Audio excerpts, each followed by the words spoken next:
Hi everyone and welcome. In this video we will see how to set up and read data from the WIN-SN-TnH-M-M temperature and humidity sensor using ModScan software.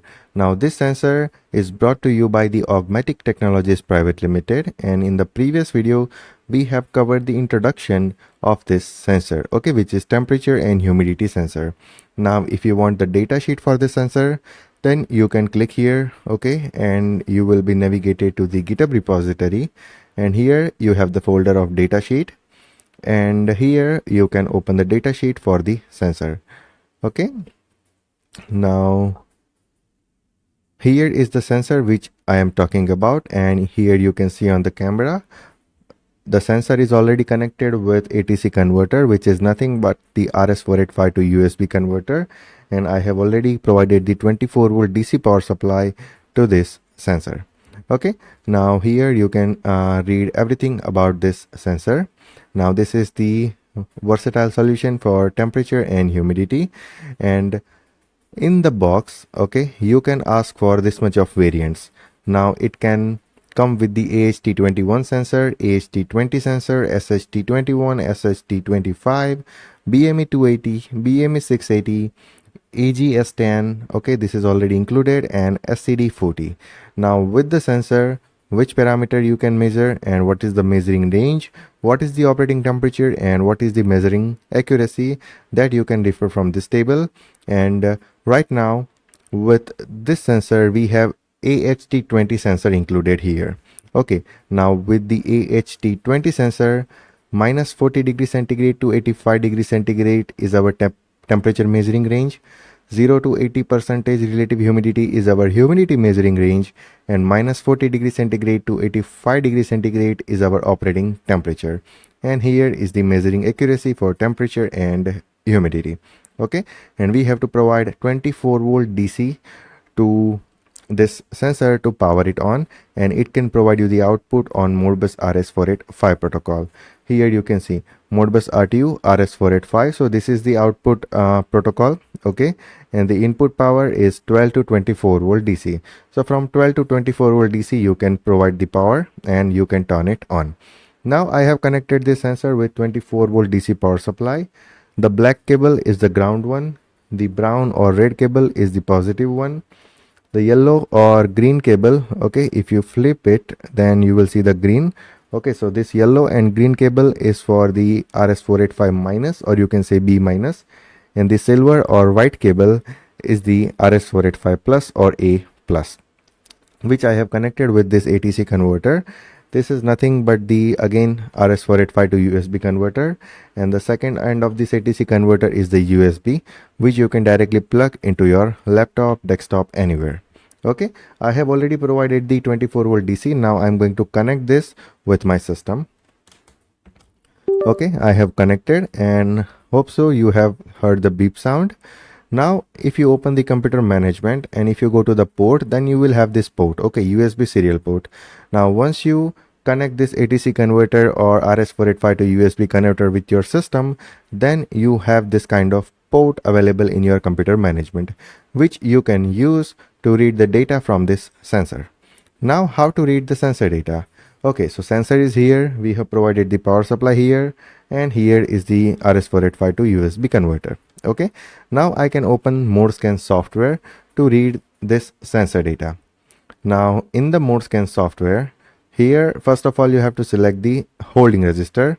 You have to select the length 18, okay, for this sensor, and then after you can go to the connection.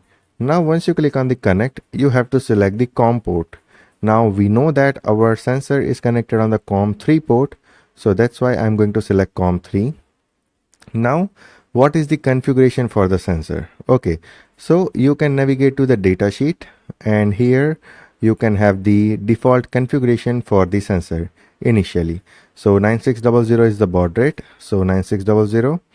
Then after data bits 8, parity none, and the stop bit 1. Okay, so data bits 8, parity none, and the stop bit 1. So this is what you have to select, and you can press OK. Now here you can see we have some data here. So this is the temperature data, this is the humidity data. Now you have to divide the temperature by 10 to get the exact value to 27.9 degrees centigrade, and humidity is 63.9% relative humidity. Okay, so this is the temperature and humidity value, and from 40,011 to 40,018 is the Modbus configuration register. Okay, now which register correspond to which things, so that you can get it from this datasheet. Now if you scroll down, yeah, then here you can see the first registered in the second column, 40,011, correspond to the current baud rate or the default baud rate. So right now it's 960, so you have to multiply this by 10. So the current baud rate is 9600. Okay, 40,012 is for the new baud rate, 40,013 is for the current slave ID, and 40,014 is for the new slave ID. Okay, so this is what mentioned in the datasheet. So you can use those register, you can update those register, I mean 40,012 and 40,014, to change the baud rate and the slave ID. But I'm not going to change it. Okay, if you want to try, then you can try, and if you face any problem after changing it, then you can reset this sensor to get back to the default one. Okay, now how to reset? So we have the procedure here. So here you can see hard reset setting.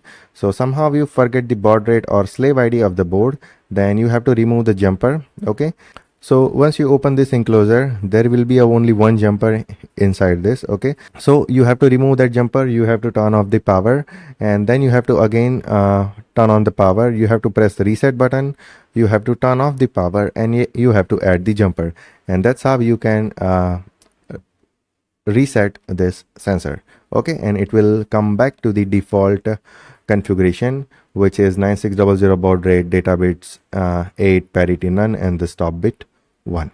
Okay, so I hope this thing is clear, and here you can see we are reading the data from this sensor, so it is working absolutely fine. Now once we have the data here in the ModScan software, we can use this sensor with n number of application, n number of SCADA system, n number of PLC, n number of IoT gateway.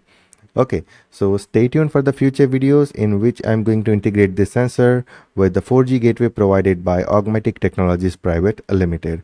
And if you want to purchase this kind of sensor, then you can connect the Augmatic Technologies Private Limited. Here is the technical support details, okay, with address and sales email.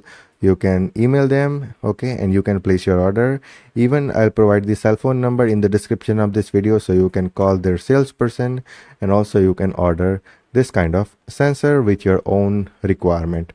Okay, so if you need AHT21 instead of AHT20, then also you can ask them. They will customize the sensor for you and they will provide it to you. Now stay tuned for the future videos, okay, because we are going to cover more number of sensors in the future from Augmatic Technologies Private Limited. So see you in the future videos, and if you have any question or any doubt in this sensor or the configuration, then feel free to ask in the comment section, or you can also ping me on Telegram, Instagram, WhatsApp, anywhere. You can send me a mail or you can ping me on LinkedIn. So let's meet in the future videos. Till then, take care, goodbye, and thank you.